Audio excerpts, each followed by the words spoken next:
Driver Nagaraju హత్య case పలు మలుపులు తిరుగుతోంది. ఇప్పటికే ఈ కేసులో పలు సంచలనాలు వెలుగు చూడగా తాజాగా మరొక విషయం బయటకు వచ్చింది. ఈ మర్డర్ కేసులో వెంకట్ సుక్రుతో పాటు అతని తండ్రి ఐఏఎస్ అయిన వెంకటేశ్వరరావు కూడా పోలీసులు నిందితునిగా చేర్చారు. అయితే ఈ కేసుతో తనకు ఎలాంటి సంబంధం లేదని ఆసుపత్రిలో చికిత్స పొందుతున్న వెంకటేశ్వరరావు చెబుతున్నారు.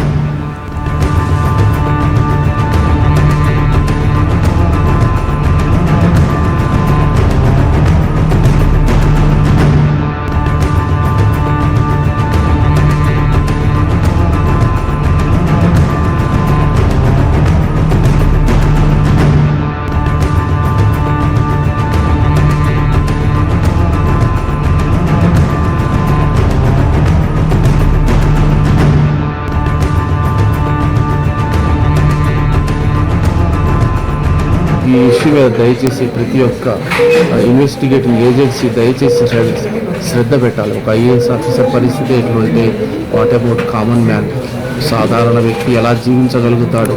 ఒక ఐఏఎస్ ఆఫీసర్ని కింది స్థాయి సిబ్బంది ఇల్ట్రీట్ చేసి 3 రోజుల నుంచి భోజనం సరిగ్గా లేక, నీళ్లు లేక, నిద్ర లేక, బట్టలు లేక, స్నానం లేక, అసలు బయటికి వెళ్ళనీయకుండా ఒక రూమ్లో పెట్టి బంధించేశారు.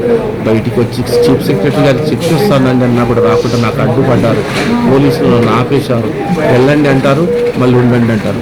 మీరే వచ్చారు, మేము ఆపేమా, మీరు వెళ్ళండి అంటే వెళ్ళట్లేదు అంటారు. సరే వెళ్తాను అంటే అడ్డొచ్చి నిలబడతారు. ఇదేంటండి, ఇది ఎక్కడ న్యాయం అండి? ఇది అర్థం కావట్లేదు.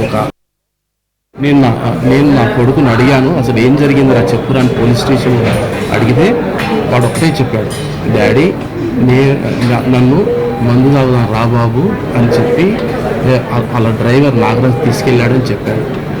ఎక్కడికి రా అంటే అలా నా అపార్ట్మెంట్ దగ్గర వెళ్దాం రా అని తీసుకెళ్ళాడు.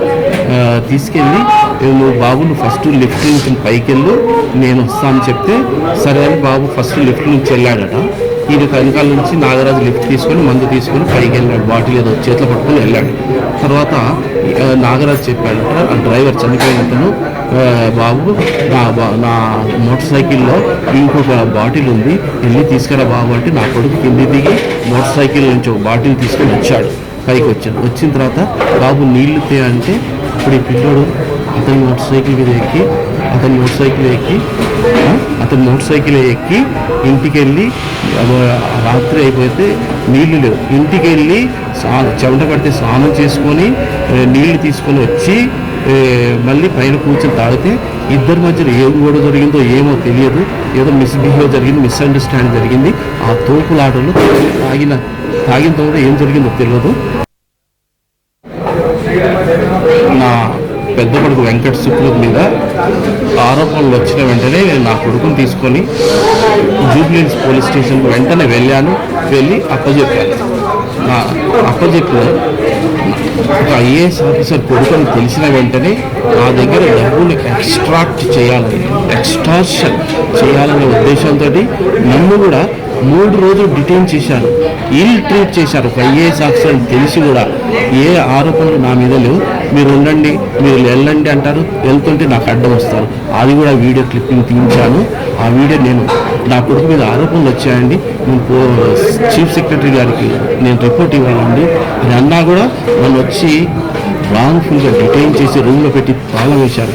ఒక ఐఏఎస్ ఆఫీసర్ పరిస్థితి ఇలా ఉంటే ఇంకొక సామాన్య మానవుడి పరిస్థితి ఏంటి? కాబట్టి ప్రతి ఒక్క పౌరుడు ఈ విషయంలో, ప్రతి ఒక్క ఎంక్వైరీ సంస్థ, భారతదేశంలో ఉన్న ప్రతి ఒక్క ఎంక్వైరీ సంస్థ విచారించండి. మా తప్పు ఉంటే మమ్మల్ని శిక్షించండి.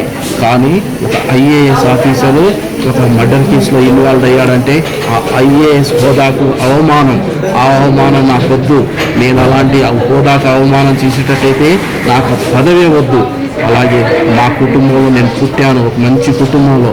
ఇలాంటి బురద నా మీద చల్లితే నా కుటుంబానికి చెడ్డ పేరు వస్తుంది. కాబట్టి మీ అందరి ముందు చేతులెత్తి మొక్కుతూ, అయ్యా నా దగ్గర నుంచి పెద్ద మొత్తంలో డబ్బులు సంపాదించడం కోసం 3 రోజులు వెయిట్ చేశారు. నేను ఇయ్యలేని పరిస్థితిలో దీంట్లో నన్ను ఇరికించి నా ప్రమేయం ఉందని చెప్పి నా మీద కేసు పెట్టారు. నేను నా ఫోన్లో కూడా 709-300-4945 నా దగ్గర నుంచి బలవంతంగా లాక్కున్నారు. నేను స్నానం చేయలేదండి, ఇంటికి వెళ్ళాలండి అంటే వెళ్ళనీయలేదు. ఒకటే డ్రెస్ మీద 3 రోజులు కూర్చోబెట్టారు. తిండి లేదు, నిద్ర లేదు. నా ముఖం చూడండి ఎలా తయారైందో. నేను హంగర్ స్ట్రైక్ చేస్తాను అంటూ డెత్ అని కూర్చున్నాను.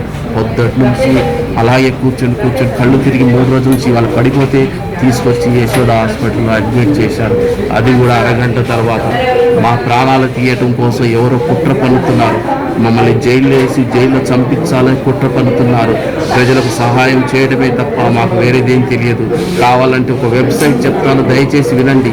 డివి Rao IAS conducting land warming ceremony Pulichintala project Chintyala village అని కొట్టండి, దాంట్లో తెలుస్తుంది. నేను పేద ప్రజలకు సహాయం చేసిన ఒక చిన్న పని మీద మినిస్టర్ని పిలవలేదు, ఎమ్మెల్యేని పిలవలేదు, కలెక్టర్ని పిలవలేదు, ఎవరిని పిలవక ఒక సెక్రటేరియట్ మాల్మూల ప్రాంతంలో పనిచేస్తున్న నన్ను పిలిచి ల్యాండ్ వార్మింగ్ సెరమోనీ చేయించాను. ఇంత పేదలకు సహాయం చేసే నన్ను ₹1 కూడా నేను సంపాదించుకుంటే జీతం మీద బ్రతుకుతుంటే నా దగ్గర లక్షల కోట్లు కావాలంటే నేను ఎక్కడి నుంచి ఇస్తానండి? ఇవ్వకపోతే నా మీద అక్రమం కేసులు పెడతారా? ఏం ఆధారం ఉంది చూపించమనండి. ఊరి శిక్షకైనా నేను సిద్ధం.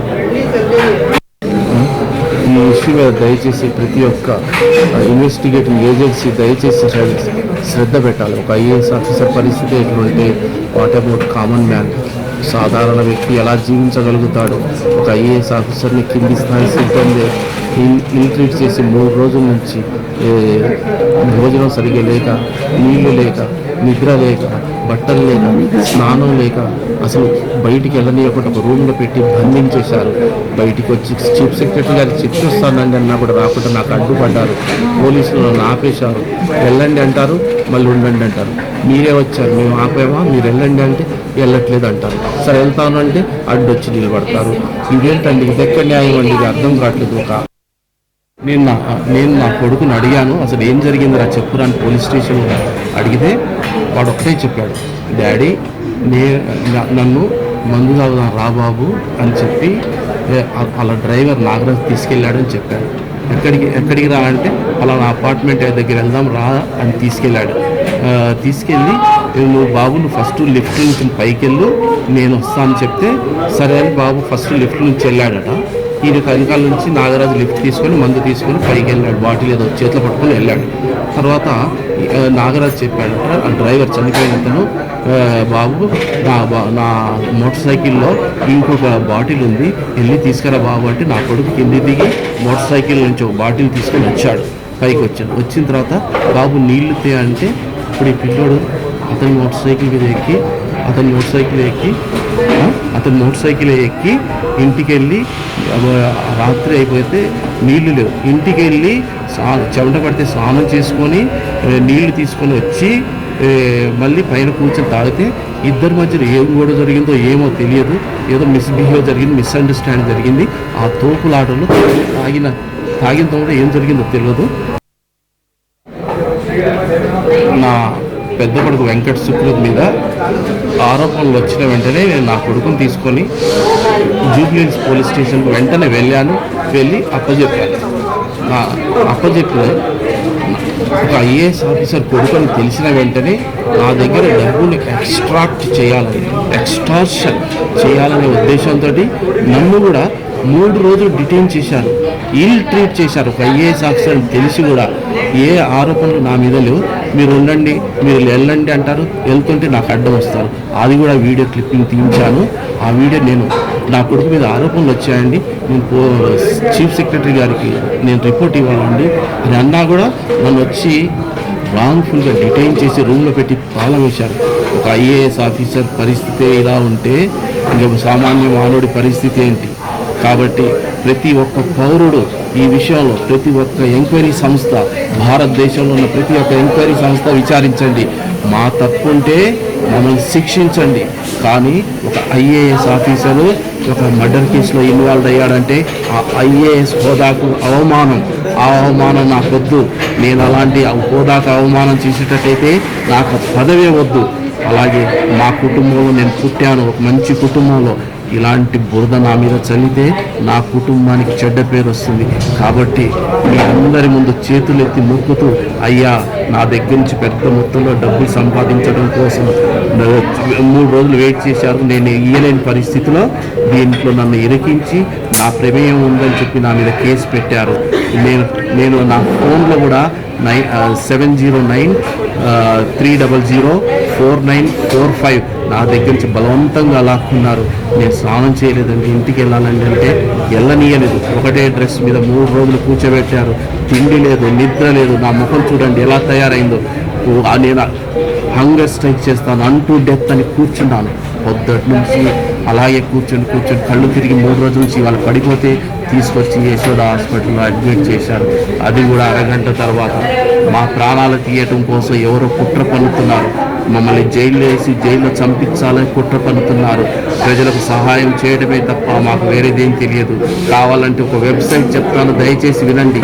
డివి Rao IAS conducting land warming ceremony Pulichintala project Chintryala village అని కొట్టండి, దాంట్లో తెలుస్తుంది.